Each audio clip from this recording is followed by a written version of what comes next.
ನಡ್ಡಾ ಅವರು ಆಗಮಿಸ್ತಾರೆ ನೇಹಾ ಅವರ ಮನೆಗೆ ಅನ್ನೋ ಮಾಹಿತಿ. ಅಲ್ಲಿಂದಲೇ ನೇರ ಸಂಪರ್ಕದಲ್ಲಿ Nagendra Babu, over to you.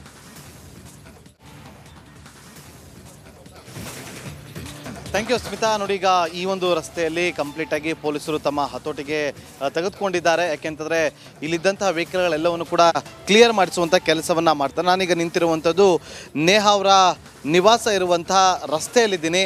ಪೊಲೀಸರು ಕೂಡ ಇಲ್ಲಿ ಹೆಚ್ಚಿನ ಬಂದೋಬಸ್ತ್ನಲ್ಲಿ ಈಗ ಹಾಕಲಾಗಿದೆ. JP ನಡ್ಡಾ ಅವರು, BJP ರಾಷ್ಟ್ರೀಯ ಅಧ್ಯಕ್ಷರಾಗಿರುವಂಥ JP ನಡ್ಡಾ ಅವರು ಈಗ ಹುಬ್ಬಳ್ಳಿಗೆ ಆಗಮಿಸಿ ಹುಬ್ಬಳ್ಳಿಯಿಂದ ಖಾಸಗಿ ಹೋಟೆಲ್ನಲ್ಲಿ ಈಗ BJP ಪ್ರಮುಖ ನಾಯಕರ ಜೊತೆಯಲ್ಲಿ ಸಭೆಯನ್ನು ನಡೆಸ್ತಿದ್ದಾರೆ. ಆ ಸಭೆಯನ್ನು ನಡೆಸಿದ ಬಳಿಕ ಅವರು ನಿವಾಸಕ್ಕೆ ಬಂದು ಕುಟುಂಬಸ್ಥರನ್ನು ಭೇಟಿ ಮಾಡಿ ಹೇಳುವಂಥ ಕೆಲಸಕ್ಕೆ ಮುಂದಾಗ್ತಾರೆ ಅಂತ ಹೇಳಲಾಗ್ತಾ ಇದೆ. ಈಗ ಆಲ್ರೆಡಿ ಅವರ ಕುಟುಂಬಸ್ಥರಿಗೂ ಕೂಡ ಈ ಬಗ್ಗೆ ಮಾಹಿತಿಯನ್ನು ಕೊಡಲಾಗಿದೆ ಅನ್ನುವ ಮಾಹಿತಿ ಇದೆ. ಇದು ನೇಹಾ ಅವರ ನಿವಾಸ. ಅವರ ತಂದೆಯನ್ನು ನಾನು ಮಾತನಾಡಿಸುವಂಥ ಪ್ರಯತ್ನವನ್ನು ಕೂಡ ಮಾಡ್ತೀನಿ. ಇವತ್ತು ಬೆಳಗ್ಗಿನಿಂದಲೂ ಕೂಡ ಸಾಕಷ್ಟು ಜನ ಇಲ್ಲಿಗೆ ಆಗಮಿಸಿದ ಕುಟುಂಬಸ್ಥರಿಗೆ ಸಾಂತ್ವನ ಹೇಳುವಂಥ ಕೆಲಸವನ್ನು ಮಾಡ್ತಾ ಇದ್ದಾರೆ. ಈಗಲೂ ಕೂಡ ನಾಯಕರು ಆಗಮಿಸ್ತಿದ್ದಾರೆ. ಅಂಜುಮನ್ ಸಂಸ್ಥೆಯ ಸದಸ್ಯರಾಗಿರ್ಬೋದು ಎಲ್ಲರೂ ಕೂಡ ಆಗಮಿಸಿದ್ರು. ಈಗ ಅವರ ತಂದೆಯವರನ್ನು ಕೂಡ ಮಾತನಾಡಿಸುವಂಥ ಪ್ರಯತ್ನವನ್ನು ನಾನು ಮಾಡ್ತೀನಿ. ನಿರಂಜನ್ ಅವರು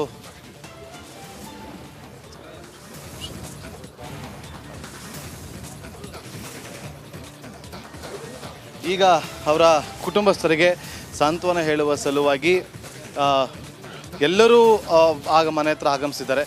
ಇದು ನೇಹಾ ಅವರ ತಂದೆ, ಅವ್ರನ್ನ ಮಾತನಾಡಿಸುವಂಥ ಪ್ರಯತ್ನವನ್ನು ಮಾಡ್ತೀನಿ. ಈಗ JP ನಡ್ಡಾ ಅವರು ಆಗಮಿಸ್ತಾರೆ ಅಂತ ಹೇಳಿದರು. ನಿಮಗೇನಾದರೂ ಮಾಹಿತಿ ಕೊಟ್ಟಿದ್ದಾರೆ ಸರ್. ಸ್ಥಳೀಯ MLA ಮಹೇಶ್ ತೆಂಗಿನಕಾಯಿ ಅವರು ಮಾಹಿತಿ ಕೊಟ್ಟರು. ಬೆಳಗ್ಗೆ 9 ಗಂಟೆಗೆ ನಾನು ಪರ್ಮಿಷನ್ ಕೇಳಿದ್ರು. JP ನಡ್ಡಾ ಸಾಹೇಬರು ಬರ್ತೇನೆ ಅಂತಾರೆ. ಮತ್ತು ಬರ್ಬೋದಾ ಅಂತೇಳಿ ಬರ್ರಿ ಅಂತೇಳಿದೆ. ಬರ್ತಾಯಿದ್ದಾರೆ ಅಂತ ನೇರವಾಗಿ ಫಸ್ಟ್ ಇಲ್ಲಿ ಬಂದು ನಮಗೆಲ್ಲ ಶಾಂತನೆ ಹೇಳಿ ಮುಂದುಗಡೆ ಹೋಗ್ತಾರೆ. ಇವತ್ತು ಈ ಘಟನೆ ಯಾರು ಕೂಡ ಊಹೆ ಮಾಡಿರಲಿಲ್ಲ. ಇಂತಹ ಘಟನೆಗಳು ಮರುಕಳಿಸಬಾರ್ದು, ಬೇರೆ ಮನೆಯ ಹೆಣ್ಮಕ್ಳಿಗೂ ಈ ರೀತಿಯಾಗಿ ಆಗಬಾರ್ದು. ಆ ನಿಟ್ಟಿನಲ್ಲಿ ಎಲ್ಲ ಸಮುದಾಯದ ನಾಯಕರು ಕೂಡ ಆಗಮಿಸ್ತಿದ್ದಾರೆ, ಸಾಂತ್ವನ ಹೇಳುವಂಥ ಕೆಲಸವನ್ನು ಮಾಡ್ತಿದ್ದಾರೆ. ನೀವೇನು ಸಂದೇಶ ಕೊಡೋದಕ್ಕೆ ಬಯಸ್ತೀರಿ? ಈಗ ಅಲ್ಲಿ ನಾನು ಭಾಳ ಕೃತಜ್ಞತೆ ಸಲ್ಲಿಸ್ತೇನೆ ಎಲ್ಲ ಸಮಾಜದ ಮುಖಂಡರಿಗೆ ಮತ್ತು ಎಲ್ಲ ಪಕ್ಷಾತೀತವಾಗಿ ರಾಜಕಾರಣಿ ಧುರೀಣರಾಗಲಿ, ಸಂಘ ಸಂಸ್ಥೆಗಳಾಗಲಿ ಮತ್ತು ಸ್ಟೂಡೆಂಟ್ ಯೂನಿಯನ್ ಆಗಲಿ ಎಲ್ಲರಿಗೂ ಕೂಡ ನಾನು ಕೃತಜ್ಞತೆ ಸಲ್ಲಿಸ್ತೇನೆ. ನನ್ನ ಕುಟುಂಬದಿಂದ ಆಕಿನ ಆತ್ಮಕ್ಕೆ ಶಾಂತಿ ಸಿಗುವಂಥ ಕಾಯ್ದೆ ಆಗಬೇಕು ಮತ್ತು ಅದಕ್ಕೆ ಕಠಿಣವಾದ ಶಿಕ್ಷೆ ಆಗೋ ತನಕ ತಮ್ಮ ಹೋರಾಟ ಇರಬೇಕಂತ ನಾನು ಬೇಡಿಕೆನೂ ಕೂಡ ಅವರಲ್ಲಿ ಇಡ್ತೇನೆ. ವಿಶ್ವಾಸ ಇದೆಯಾ ಅದ್ರ ಬಗ್ಗೆ ಕಠಿಣ ಶಿಕ್ಷೆ ಆಗುತ್ತೆ ಅಂತ ಹೇಳಿ? ನನ್ನ ಮಗಳಿಗೆ ಅಂತ್ಯ ಆಗಬೇಕು ನನ್ನ ಬೇಡಿಕೆ ಇದೆ. ಇನ್ನೊಬ್ಬರು ಮಗಳನ್ನು ಹತ್ಯೆ ಮಾಡುವಂಥ ಮತ್ತೆ ಯಾರ ಕೃತ್ಯತೆ ಎಸಗಬಾರ್ದು ಅಂಥ ಕಠಿಣವಾದ ಒಂದು ಕಾನೂನು ಬರಬೇಕು. ಇಲ್ಲಾಂದ್ರೆ ಒಂದು ಏನಾದರೂ ಕ್ರಮ ತಗೋಬೇಕು ತಾವು ಅಂತೇಳಿ ನಾನು ಆಗ್ರಹ ಮಾಡ್ತೀನಿ. ಪೊಲೀಸ್ ಅಧಿಕಾರಿಗಳು ಏನಾದರೂ ಮೀಟ್ ಮಾಡಿದ್ರಾ ನಿರಂಜನ್ ಅವರೇ?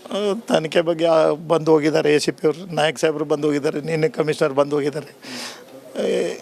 ಅವ್ರಿಗೂ ಕೂಡ ಇನ್ಸ್ಟ್ರಕ್ಷನ್ ಇದೆ. ಈಗ ಹೋಮ್ ಮಿನಿಸ್ಟರ್ ಕೂಡ ಅವ್ರಿಗೆ ಮಾತಾಡಿದ್ದಾರೆ ಅಂತೆ, CM ಅವರು ಮಾತಾಡಿದ್ದಾರೆ, ಉಪಮುಖ್ಯಮಂತ್ರಿಗಳು ಕೂಡ ಫೋನ್ ಮಾತಾಡಿದರು. ಅವರು ಕೂಡ ಅಷ್ಟು ಇನ್ಸ್ಟ್ರಕ್ಷನ್ ಕೊಟ್ಟಿದ್ದಾರೆ. ನಮ್ಮೆಲ್ಲ ಮಠಾಧೀಶರು ಅವ್ರಿಗೆ ಭಾಳ ಒತ್ತಡನ ಹಾಕ್ತಾಯಿದ್ದಾರೆ.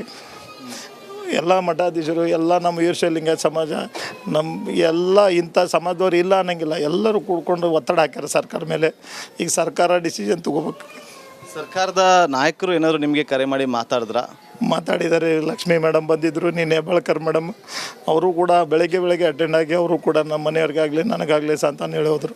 ನಿಮ್ಮ ಜೊತೆಗೆ ಅದೇವಿ, ನಾವು ಎಂದು ಕೈ ಬಿಡೋಂಗಿಲ್ಲ. ಇವತ್ತು ಬೆಳಗ್ಗೆ ಶ್ರೀನಿವಾಸ ಮಾನೆ ಸಾಹೇಬರು ಬಂದರು, ಕೋನ್ ರೆಡ್ಡಿ ಸಾಹೇಬರು ಬಂದರು, ಮತ್ತು ದೇಶಪಾಂಡೆ ಸಾಹೇಬರು ಕಾಲ್ ಮಾಡಿದರು.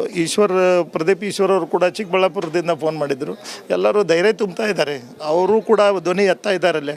ನಮ್ಮ ಕ್ಷೇತ್ರದಾಗೂ ಹೆಣ್ಮಕ್ಳು ಓದ್ತಾ ಇದ್ದಾರೆ. ನಮಗೂ ಕೂಡ ಭಾಳ ನೋವಾಗಿದೆ. ನಮ್ಮ ಕ್ಷೇತ್ರಕ್ಕೂ ಭಾಳ ಹೆಣ್ಮಕ್ಳಿಗೂ ಈ ಥರ ಆಗಬಾರ್ದು ಅಂತ ಅವ್ರದ್ದು ಕೂಡ ಬೇಡಿಕೆ ಇದೆ ಅಂತ ಅವರು ಕೂಡ ಹಂಚ್ಕೊಂಡಿದ್ದಾರೆ. ಅವರು ಹೋರಾಟ ಮಾಡ್ತಾಯಿದ್ದಾರೆ. ನಾವು CM ಅವ್ರಿಗಾಗಲಿ ಗೃಹ ಸಚಿವರಿಗಾಗಲಿ ಒತ್ತಾಯ ಮಾಡ್ತೀವಿ, ಕಾನೂನು ತರುವಂಥ ವ್ಯವಸ್ಥೆ ಮಾಡ್ತೀವಿ ಅಂತ ಹೇಳ್ಯಾರ. ಅದ್ರ ಜೊತೆಗೆ ಮೊನ್ನೆಯಿಂದ ಪ್ರಸಾದ್ ಅಭಯ್ ಸಾಹೇಬ್ ನಮ್ಮ ಜೊತೆಗೆ ಇದ್ದಾರೆ. ಅವರು ಕೂಡ ಆಲ್ರೆಡಿ ಮೊನ್ನೆ ಡೆತ್ ಆದಾಗಿಂದ ಸುದ್ದಿ ಕೇಳೋದಾಗಿಂದ ನಮ್ಮ ಜೊತೆಗೆ ಅಲ್ಲಿ ಪೋಸ್ಟ್ ಮಾಡಿ KMCಗಾಗಲಿ FIR ಆಗೋದಾಗಲಿ ಮತ್ತು ಅಂತ್ಯಕ್ರಿಯೆಯಲ್ಲಿ ಕೂಡ ಪಾಲ್ಗೊಂಡು ಹೋಗಿದ್ದಾರೆ. ಎಲ್ಲ ನಾಯಕರು ಇದ್ದಾರೆ. ಅದ್ರ ಜೊತೆಗೆ ಕೇಂದ್ರ ಸಚಿವರು ಪ್ರಹ್ಲಾದ್ ಜೋಶಿ ಅವರು ಕೂಡ 3 ಸಲ ನಾನು ಕಾಲ್ ಮಾಡಿ ಮತ್ತು ನಮ್ಮ ವರ್ಚೂರಿಗೆ ಕೂಡ KMCಗೆ ಹಾಸ್ಪಿಟ್ಲಿಗೆ ಬಂದೋದ್ರು.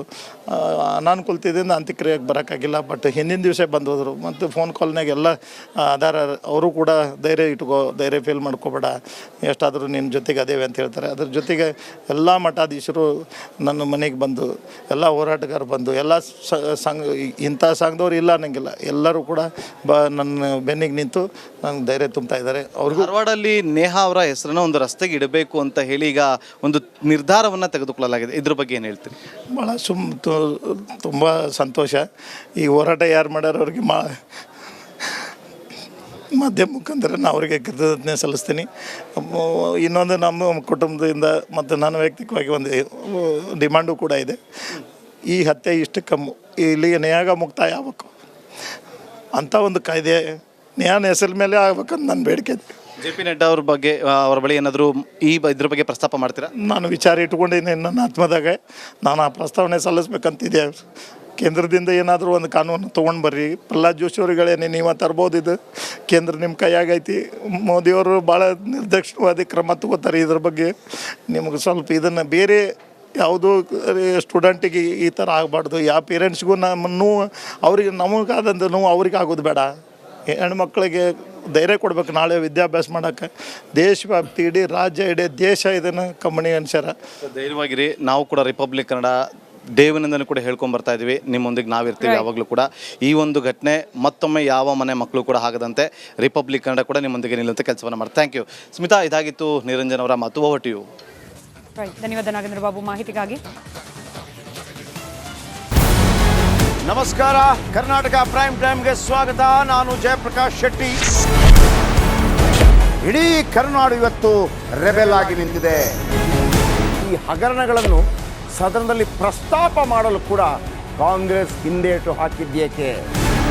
ನಿಮ್ಗೆ ಸಂಬಳ ಅದಕ್ಕೆ, ನಿಮಗೆ ವಾಹನ ಅದಕ್ಕೆ, ನಿಮಗೆ ವೆಪನ್ ಅದಕ್ಕೆ, ನೀವು ಅದನ್ನು ಸೆರೆ ಹಿಡಿಬೇಕಾಗಿತ್ತು.